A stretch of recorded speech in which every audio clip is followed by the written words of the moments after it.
মানুষে মানুষে মেলবন্ধনের জন্য রাখি বন্ধন প্রয়োজন। 1905 সালে রবীন্দ্রনাথ ঠাকুর দেশপ্রেম জাগানোর জন্য হিন্দু মুসলমানদের মধ্যে বিভেদ বন্ধ করার জন্য যে রাখি বন্ধন উৎসব চালু করেছিলেন তা আজও চলে আসছে।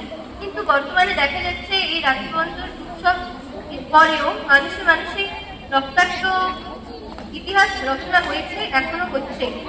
মানুষের মধ্যে দ্বন্দ্ব দেখা যাচ্ছে। কিন্তু রাখি বন্ধন উৎসব যদি কোনো মানুষ ভালোভাবে পালন করে, যদি মানুষের মধ্যে মেলবন্ধন রাখা যায়, তাহলে এখনো পারা যেতে পারে মানুষের মধ্যে সুসম্পর্ক স্থাপন করতে পারে। পাকিস্তান এবং ভারতের মধ্যে যে দ্বন্দ্ব হয়েছে, বিভক্ত হয়ে গেছে, তা আবারও পুনরায় জোড়া লাগাতে পারে যদি মানুষ নিজেদের মধ্যে সব বজায় রাখতে পারে, ভালো হতে পারে। তাহলেই একমাত্র প্রেম জাগানো যাবে। দেশপ্রেম জাগাতে হলে রাখি বন্ধন উৎসব জাগানো সম্ভব, জাগাতে হবে। তার জন্য মানুষে মানুষে আগে সম্পর্ক সুদৃঢ় করতে হবে, ভালো করতে হবে, তাহলেই পারা যাবে এই রাখি বন্ধন উৎসবকে আরো চিরজীবন টিকিয়ে রাখতে।